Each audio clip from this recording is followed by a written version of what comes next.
ایوب 18 سال بیمار رہے. زوجہ کہنے لگی دعا کر لو تو آپ فرمانے لگے بی بی سے کہ صحت کتنی دیر رہی؟ اس نے کہا 60 سال.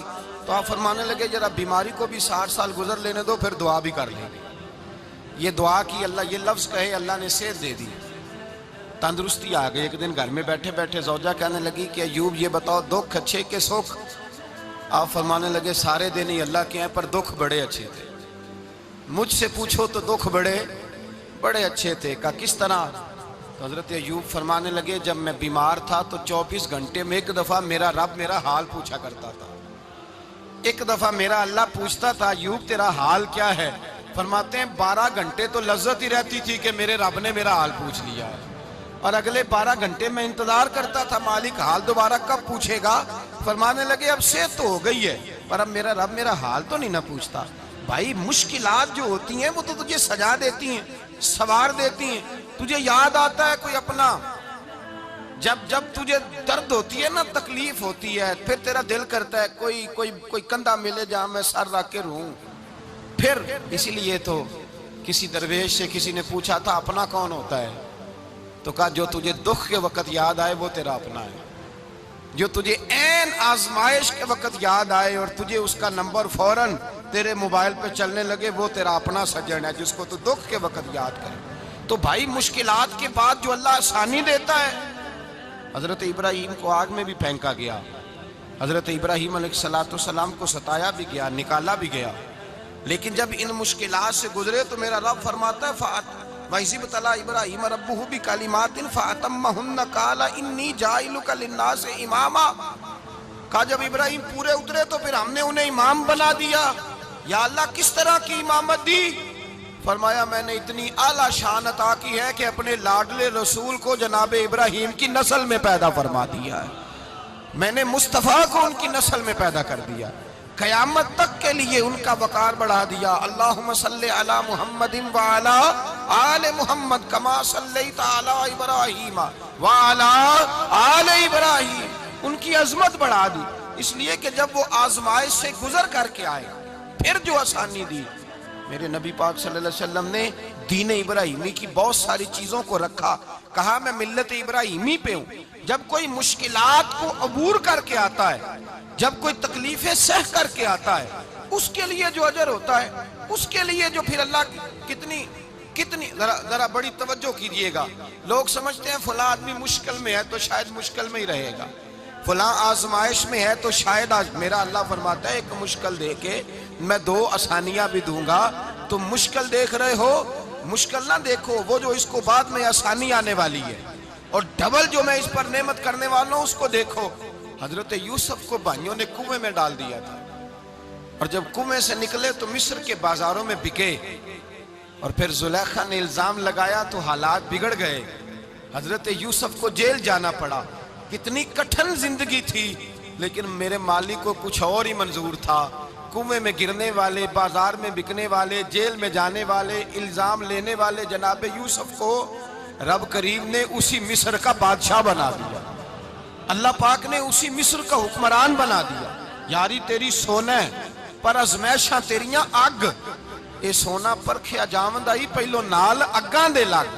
اس کے لیے تھوڑا سا جتن کرنا پڑتا، تھوڑے کٹھن حالات سے گزرنا پڑتا، تھوڑی آزمائشوں کا روپ دیکھنا پڑتا. ہم چاہتے ہیں کہ ہمیں چھیڑے کوئی نہ کوئی تکلیف نہ آئے، کوئی آزمائش. یہ ہو نہیں سکتا میرے بھائی. نامی کوئی بغیر مشقت نہیں ہوا. 100 بار جب عقیق کٹا تب جا کر نگی ہوا. ہم چاہتے ہیں کہ ہمیں کچھ بھی دقت نہ آئے، مشکلات نہ آئے. اور مشکلات تو انسان کو سنوارتی ہیں بھائی، وہ تو نکھارتی ہیں. کبھی پوچھا کرو جا کر کے کسی گندم کے دانے سے کہ تو کہاں سے ہو کے آیا ہے، کہاں سے نکل کے آیا ہے، تو وہ بتلائے گا کہ بڑے مشکل مراحل سے گزرا ہوں اور پھر اللہ نے مجھے طاقت دی ہے کہ میں انسان کے وجود کا حصہ بناؤں.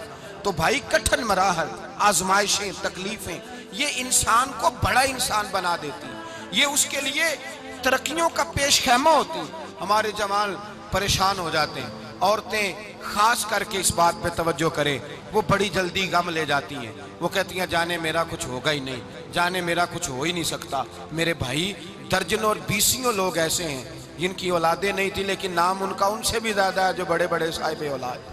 حضرت خواجہ معین الدین اجمیری کو جانتے ہیں آپ لوگ؟ نہیں جو جانتے ہیں وہ بولے. جانتے ہیں جی؟ لو جی کافی سارے جانتے ہیں, تھوڑے جی رہ گئے نا. جانتے ہیں نا خواجہ صاحب کو؟ ان کے کسی بیٹے کو جانتے ہوں؟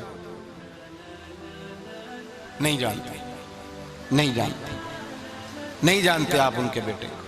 حضرت خواجہ معین الدین اجمیری رحمت اللہ تعالیٰ علیہ کے بیٹے کو نہیں جانتے, لیکن ویسے آپ ہندوستان میں کسی آدمی کو چھیڑ کے دیکھیں وہ کہے گا میں خواجہ صاحب کا روحانی بیٹا ہوں, میں اولاد. حضرت غوث اعظم رضی اللہ تعالیٰ عنہ کی اولاد کو کم لوگ جانتے ہیں, لیکن آپ ویسے کسی کو پوچھ کے دیکھیں 11ویں والا پیر کون ہوتا ہے, ہر آدمی ہاتھ اٹھا کے بتائے گا خدا کے فضل سے ہم پر ہے سایہ غوث اعظم کا, ہمیں دونوں جہاں میں ہے سہارا غوث. لوگ جھوم کے بتلائیں. میرے بھائی یہاں لوگ پریشان ہو جاتے ہیں کہ اولاد ہوگی تو یہ ہوگا, فلاں ہوگا تو یہ ہوگا. بھائی ایسی کوئی بات نہیں. میرے پاس پیسے ہوتے تو میرا ابا بیماری سے فوت نہ ہوتا. جو مالدار ہوتے ہیں تو کیا وہ بچ جاتے ہیں؟ حضرت اسرائیل انہیں چھوڑ جاتے ہیں؟ او خدا کے بندے تو کیسی بات کر رہا ہے؟ یاد رکھ, یہ جو آزمائشیں ہوتی ہیں, یہ جو تکلیفیں ہوتی ہیں, یہ جو تھوڑے سے مشکل حالات ہوتے ہیں. حضرت یونس علیہ السلام کی دوستی ہوگی حضرت جبریل امین سے, تو جناب جبریل ملنے آئے. حضرت یونس علیہ السلام فرمانے لگے جبریل میرا دل کرتا ہے مجھے اس بندے کی ملاقات کرا جو اللہ کا سب سے زیادہ عبادت گزار بندہ ہے. حضرت جبریل امین لے گئے دور دور فلسطین کے علاقے میں, اور لے جا کر ایک بندے سے ملاقات کرائی جس کی دونوں آنکھیں بھی کوئی نہیں تھی, دونوں بازو بھی کوئی نہیں تھی, دونوں پیر بھی کوئی نہیں تھی. اور اس بندے کی زبان پر لفظ بڑا کیا جاری تھے, یا اللہ تیرا شکر ہے, یا اللہ تیرا, بول کے کہیے یا اللہ تیرا, اے اللہ تیرا شکر ہے. شکر شکر کر رہا تھا. حضرت جناب سیدنا یونس علیہ السلام کہنے لگے میں نے تجھے عبادت گزار کو ملانے کو کہا تھا, تو کہاں لے آیا؟ تو حضرت جبریل کہنے لگے یا یونس یہ ہر چیز جانے کے باوجود اپنے رب کی رضا پہ راضی ہے. اس وقت دنیا میں نبیوں کے بعد جس سے اللہ سب سے زیادہ پیار کر رہا ہے وہ یہی بندہ ہے. یہ اپنے رب کی رضا پہ راضی ہے. اے تن میرا کنگی ہووے تے میں زلف سجن دی واواں, تے پوش میرے دی جتی بن جائے تے میں یار دی قدمی آواں. مارو مارو مینو مار مکاؤ کوئی عذر نہ پیش لے آواں, تے جے سونا ہی میرے دکھ وچ راضی, جے سونا ہی میرے دکھ وچ راضی, جے سونا ہی میرے دکھ وچ راضی, تے میں سکھ نو چلے ڈاواں. مالک جب اس حال میں راضی ہے تو بس ٹھیک ہو گیا, ٹھیک ہو گیا.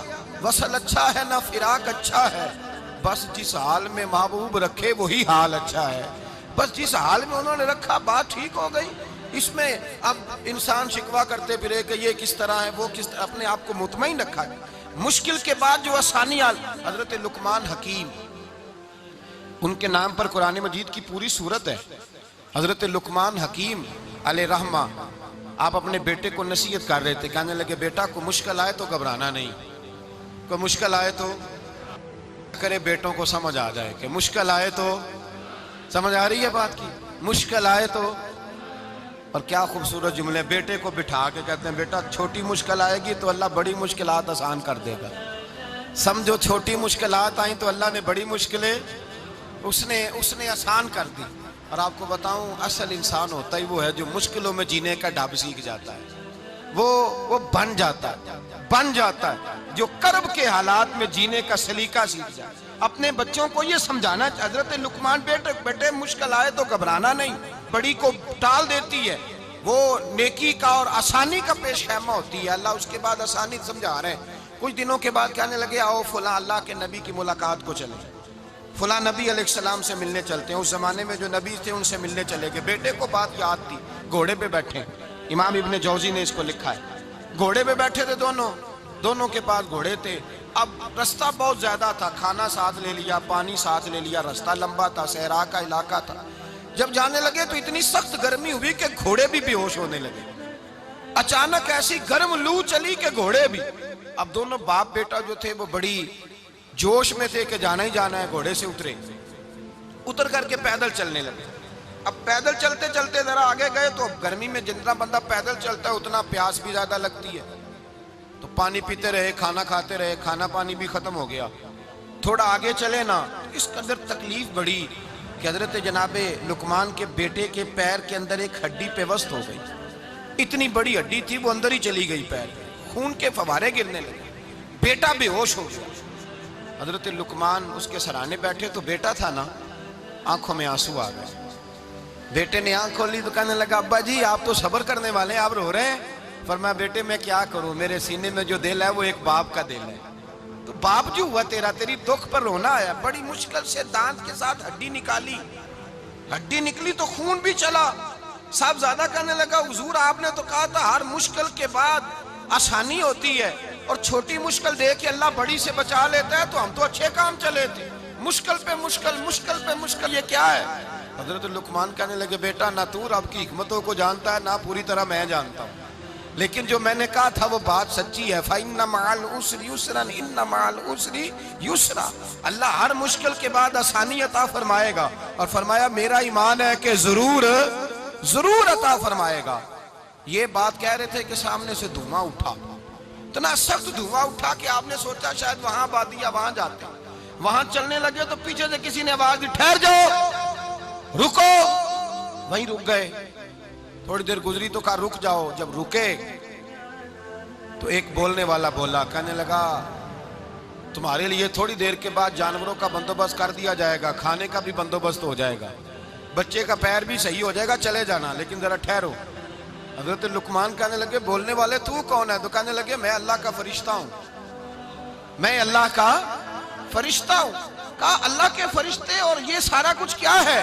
تو فرشتہ کہنے لگا اصل بات یہ ہے کہ سامنے بستی پر مجھے عذاب نازل کرنے کا حکم ملا تھا, آپ بڑی تیزی سے آ رہے تھے, میں نے رب سے دعا کی کہ اللہ اس باپ بیٹے کی غلطی کوئی نہیں, مہربانی فرما.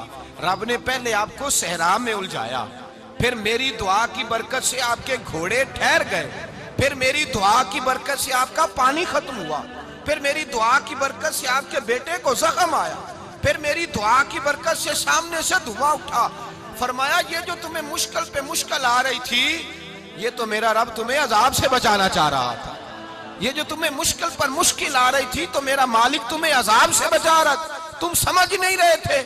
حضرت لقمان نے بیٹے کی طرف دیکھا تو بیٹے کہنے لگے ابا جی بات بالکل سچی ہے, افضل الذکر لا الہ الا لا الہ الا, اور پھر پڑھنے لگے حسبنا اللہ و نعم الوکیل نعم المولا و نعم النصیر. یہ ورد ہونے لگے. بھائی جب تجھے مشکل آتی ہے, آزمائش آتی ہے, تو اس وقت سمجھتا ہے پتہ نہیں میرے ساتھ کیا بننے لگا ہے. اللہ تبارک و تعالیٰ چھوٹی مشکل دے کے تجھے بڑی سے محفوظ رکھتا ہے, چھوٹی بیماری دے کے تجھے بڑی سے محفوظ رکھتا ہے. بلکہ میں ایک دفعہ ایک تکلیف میں, ایک آزمائش میں مبتلا ہو گیا, تو میں نے اپنے حضرت سے کہا کہ حضور سارے دکھ کٹھے ہی آ گئے, کیا کیا جائے؟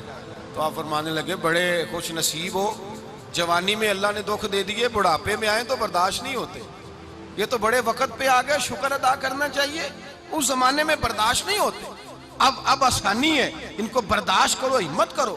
میرے بھائی یاد رکھیں, آزمائشیں تکلیفیں آپ کو بڑا کرنے کے لیے آتی ہیں. ہم آزمائش کو برا جانتے ہیں, دکھ کو برا جانتے ہیں. دکھ تو بڑے پیارے ہوتے ہیں, یہ رونے کا سلیقہ سکھاتے ہیں, یہ اللہ کو منانے کا طریقہ سکھاتے ہیں, یہ مسجد میں جانے کا. وہ جو سکھی بندہ ہے نا, سکھی, مجھے ایک صاحب کہنے لگے دو قسم کے لوگ مدینے سے آتے ہیں, مدینہ شریف پوچھنے لگے, کہنے لگے حضرت جی دو قسم کے بندے ہیں, کچھ واپس جاتے ہوئے تڑپ رہے ہیں, کچھ تصویریں کھینچ رہے ہیں رخصتی کے وقت, فرق کیا ہے؟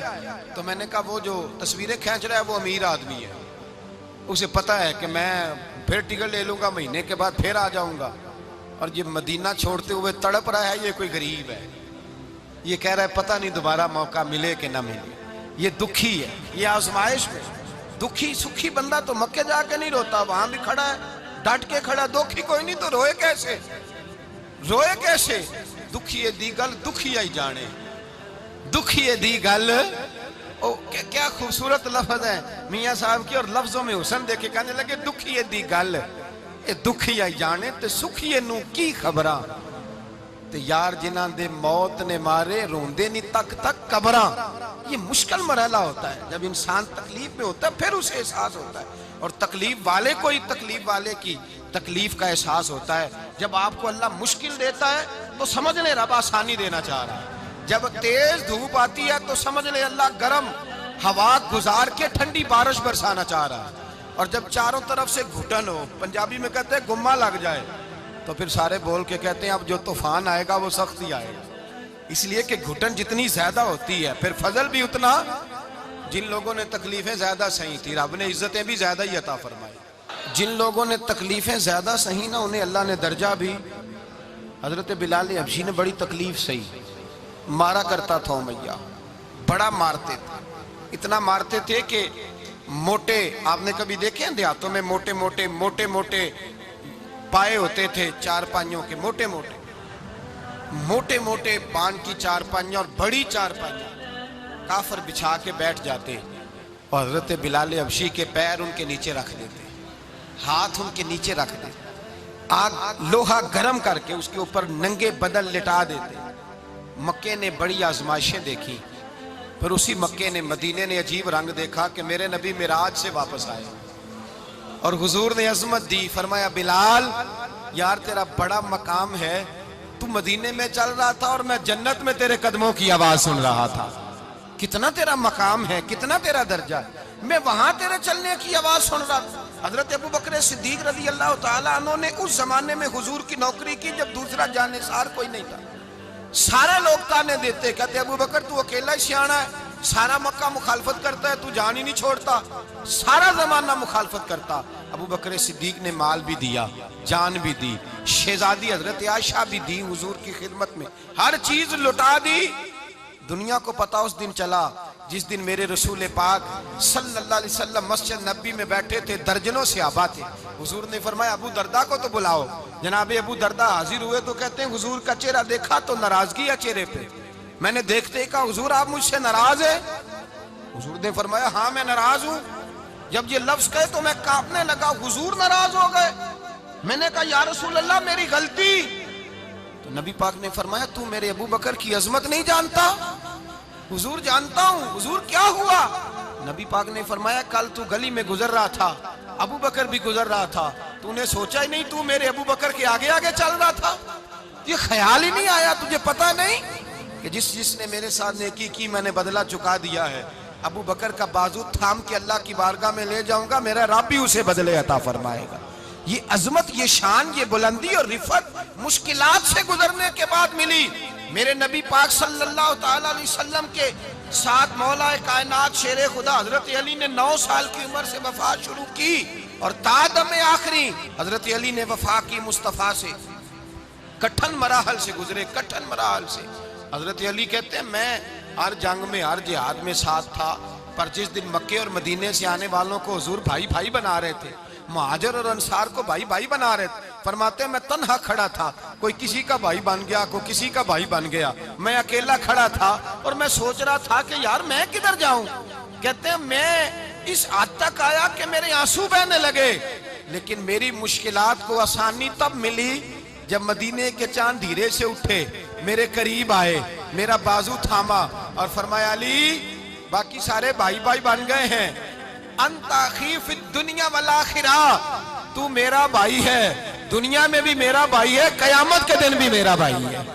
حضور نے اعزاز دیا اور غدیر خم کے موقع پر حضرت علی کا بازو تھام کے کھڑا کر کے حضور نے فرمایا من کنت مولا ہوں فہذا علی مولا. فرمایا جس کا میں مولا ہوں اس کے علی بھی مولا ہے.